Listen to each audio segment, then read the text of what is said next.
कहानी है प्राचीन उज्जैनी नगरी के न्यायप्रिय राजा विक्रमादित्य और एक चालाक लोमड़ी की, जिन्होंने मिलकर न सिर्फ एक समस्या हल की बल्कि इंसान और प्रकृति के बीच संतुलन का अनोखा उदाहरण पेश किया। तो चलिए बिना समय गंवाए शुरू करते हैं। कई 100 साल पहले मध्य भारत की पावन धरती पर बसी थी उज्जैनी नगरी, जो अपनी समृद्धि और संस्कृति के लिए विख्यात थी। इस नगरी पर शासन करते थे महाराज विक्रमादित्य, जिनकी बुद्धिमत्ता, वीरता और न्यायप्रियता की कहानियां दूर दूर तक गूंजती थीं। उनके दरबार में हर व्यक्ति, चाहे वह अमीर हो या गरीब, अपनी फरियाद लेकर आता था और राजा हर किसी को न्याय दिलाते थे। उनकी प्रजा उन्हें भगवान की तरह पूजती थी और उनके राज्य में शांति और समृद्धि का बोलबाला था। उज्जैनी के आसपास घने जंगल थे, जहाँ तरह तरह के जानवर रहते थे। ये जंगल न केवल प्रकृति का खजाना थे, बल्कि गाँव वालों के लिए आजीविका का स्रोत भी थे। लेकिन इंसान और प्रकृति के बीच संतुलन हमेशा आसान नहीं होता। एक ऐसी ही घटना ने उज्जैनी के इस शांतिपूर्ण माहौल को चुनौती दी। एक दिन राजा विक्रमादित्य अपने भव्य दरबार में बैठे थे। सोने चांदी से सजा उनका सिंहासन सूर्य की किरणों में चमक रहा था। दरबार में सिपाहियों की पंक्तियां,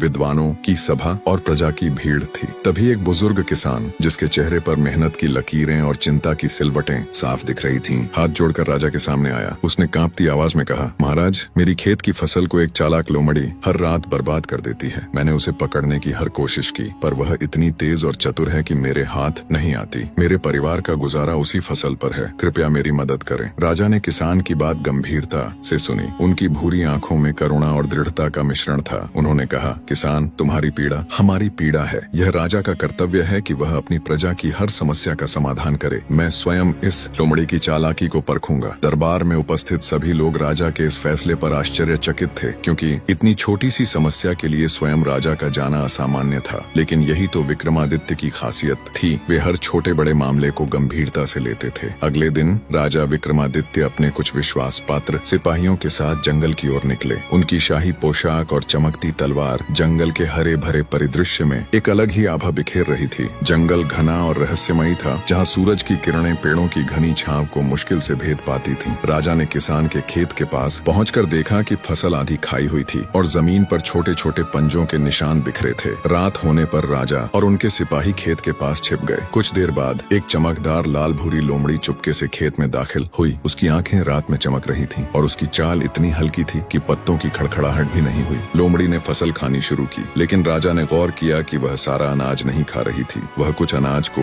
एक तरफ इकट्ठा कर रही थी और फिर चिड़ियों, गिलहरियों और अन्य छोटे जानवरों को बुलाकर उन्हें खाना दे रही थी। यह देखकर राजा को लोमड़ी की चतुराई का अंदाजा हुआ। वह सिर्फ अपनी भूख नहीं मिटा रही थी, बल्कि जंगल के अन्य जीवों की मदद भी कर रही थी। राजा ने चुपके से जाल बिछाया। जैसे ही लोमड़ी अनाज खाने में व्यस्त थी, सिपाहियों ने जाल फेंका, लेकिन लोमड़ी की फुर्ती के आगे जाल बेकार साबित हुआ। वह एक छलांग में जाल से बच निकली और पास के पेड़ की ओर भागी। उसने पीछे मुड़कर राजा को देखा और एक मानवीय अंदाज में बोली, हे महाराज, मुझे पकड़ना इतना आसान नहीं। मैं किसी का अहित नहीं करती। राजा हैरान थे, क्योंकि उन्होंने कभी किसी जानवर को बोलते नहीं सुना था। फिर भी उन्होंने अपनी शांत बुद्धि से लोमड़ी का पीछा किया और उसे घेर लिया। राजा ने गंभीर स्वर में कहा, लोमड़ी, अगर तुम सचमुच निर्दोष हो तो भागने की क्या जरूरत? मेरे दरबार में हर किसी को न्याय मिलता है। अपनी बात कहो। लोमड़ी ने हल्के से हंसते हुए जवाब दिया, महाराज, आपकी न्यायप्रियता की ख्याति मैंने सुनी है, पर इंसानों पर मेरा भरोसा नहीं। वे हमेशा हम जंगल वासियों पर झूठे इल्जाम लगाते हैं। मैं फसल खाती हूँ, लेकिन सिर्फ उतना जितना मेरी जरूरत है। बाकी अनाज मैं जंगल के उन जीवों के लिए छोड़ देती हूँ जो भूखे हैं। राजा को लोमड़ी की बातों में सच्चाई नजर आई। उन्होंने कहा, लोमड़ी, अगर तुम सच कह रही हो तो मैं तुम्हारा पक्ष सुनने को तैयार हूँ, लेकिन इसके लिए तुम्हें मेरे दरबार में आना होगा। वहाँ सारी प्रजा के सामने तुम्हारी बात का फैसला होगा। लोमड़ी ने राजा का भरोसा देखकर उनकी बात मान ली। अगले दिन उज्जैनी के दरबार में हलचल थी। किसान, लोमड़ी और कई गवाहों को बुलाया गया। लोमड़ी को सिपाहियों ने एक पिंजरे में लाया, लेकिन उसकी आंखों में डर की जगह आत्मविश्वास था। राजा ने किसान, गवाहों और लोमड़ी की बातें ध्यान से सुनी। गवाहों ने बताया कि लोमड़ी सचमुच अनाज का कुछ हिस्सा जंगल के जानवरों के लिए छोड़ देती थी। राजा विक्रमादित्य ने गहरी सोच के बाद फैसला सुनाया, लोमड़ी की चतुराई सराहनीय है। वह न केवल अपनी भूख मिटाती है, बल्कि जंगल के अन्य जीवों की मदद भी करती है। लेकिन किसान का नुकसान भी अनदेखा नहीं किया जा सकता। उन्होंने किसान को आदेश दिया कि वह अपनी फसल की सुरक्षा के लिए मजबूत बाड़ लगाए। साथ ही उन्होंने जंगल के जानवरों के लिए एक अलग भोजन व्यवस्था शुरू करने का आदेश दिया, ताकि वे खेतों पर निर्भर न रहें। इस निर्णय से किसान और लोमड़ी दोनों खुश थे। दरबार के बाद लोमड़ी ने राजा से कहा, महाराज, आपने मेरी बात सुनी और मुझे न्याय दिया। इसके लिए मैं आपकी आभारी हूँ। मेरे पास पास आपके लिए एक उपहार है। राजा ने मुस्कुराते हुए पूछा, उपहार? वह कैसा? लोमड़ी ने जवाब दिया, मैं जंगल की रक्षक हूँ। मैं हर जगह जाती हूँ और ऐसी बातें जानती हूँ जो आपके राज्य के लिए उपयोगी हो सकती हैं। अगर आप चाहें तो मैं आपकी मदद कर सकती हूँ। राजा को लोमड़ी की बातों में दिलचस्पी हुई। उन्होंने उसे अपने दरबार में एक गुप्तचर के रूप में नियुक्त कर लिया। कुछ समय बाद उज्जैनी के एक गाँव से खबर आई कि वहाँ डाकुओं का आतंक बढ़ गया है। लोग अपनी फसल और धन लुटने से डर रहे थे। राजा ने लोमड़ी को बुलाया और कहा, तुम्हारी चतुराई और तेज बुद्धि इस समस्या को हल कर सकती है। क्या तुम मेरी मदद करोगी? लोमड़ी ने गर्व से सिर हिलाया और जंगल की ओर चली गई। लोमड़ी ने अपनी फुर्ती और बुद्धि का इस्तेमाल कर डाकुओं के ठिकाने का पता लगाया। वह चुपके से उनकी बातें सुनती और उनके हर कदम की जानकारी इकट्ठा करती। उसने राजा को बताया, महाराज, डाकू रात में नदी के किनारे से गुजरते हैं और वहाँ अपना लूट का माल छिपाते हैं। आप वहाँ घात लगाकर उन्हें पकड़ सकते हैं। राजा ने तुरंत अपनी सेना के साथ योजना बनाई। रात में नदी के किनारे घात लगाकर उन्होंने डाकुओं को पकड़ लिया। लूट का माल बरामद हुआ और गांव में फिर से शांति स्थापित हो गई। राजा ने लोमड़ी की प्रशंसा करते हुए कहा, तुम्हारी चतुराई ने मेरे राज्य को एक बड़ी विपदा से बचाया। लोमड़ी और राजा की दोस्ती अब और गहरी हो गई थी। लोमड़ी राजा की आंख और कान बन गई, जो जंगल और गांव के बीच संतुलन बनाए रखती थी। एक दिन एक व्यापारी ने दरबार में शिकायत की कि जंगल से एक भालू उसकी गाड़ियों को तोड़ता है और सामान लूटता है। राजा ने लोमड़ी को इस समस्या को सुलझाने के लिए भेजा। लोमड़ी ने भालू से बात की और समझा कि वह भूखा है क्योंकि इंसानों ने जंगल के आसपास की जमीन पर कब्जा कर लिया है, जिससे उसका भोजन छिन गया है। लोमड़ी ने राजा को सुझाव दिया, महाराज, भालू के लिए जंगल में भोजन की व्यवस्था की जाए। राजा ने तुरंत आदेश दिया कि जंगल में फलदार पेड़ और पौधे लगाए जाएं ताकि भालू और अन्य जानवरों को भोजन मिल सके। राजा विक्रमादित्य और लोमड़ी की इस अनोखी साझेदारी ने उज्जैनी में एक नया संतुलन स्थापित किया। किसानों की फसलें सुरक्षित हुई, जंगल के जानवरों को भोजन मिला और डाकुओं का आतंक खत्म हुआ। यह कहानी सिखाती है कि समझदारी, चतुराई और न्याय के साथ हर समस्या का हल निकाला जा सकता है। अगर इंसान और प्रकृति के बीच सामंजस्य हो तो न केवल समाज में शांति स्थापित होती है, बल्कि हर जीव अपना स्थान पाकर खुश रहता है। तो दोस्तों, कैसी लगी आपको राजा विक्रमादित्य और चालाक लोमड़ी की यह कहानी? यह कहानी हमें सिखाती है कि असफलता को स्वीकार कर उससे सीखना चाहिए और दूसरों की बात सुनकर ही सही निर्णय लिया जा सकता है। अगर आपको यह कहानी पसंद आई तो लाइक, कमेंट और शेयर करना न भूलें। कमेंट में बताइए कि आपको इस कहानी का कौन सा हिस्सा सबसे ज्यादा प्रेरणादायक लगा। हमारी अगली कहानी तक के लिए अलविदा और अपना ख्याल रखें।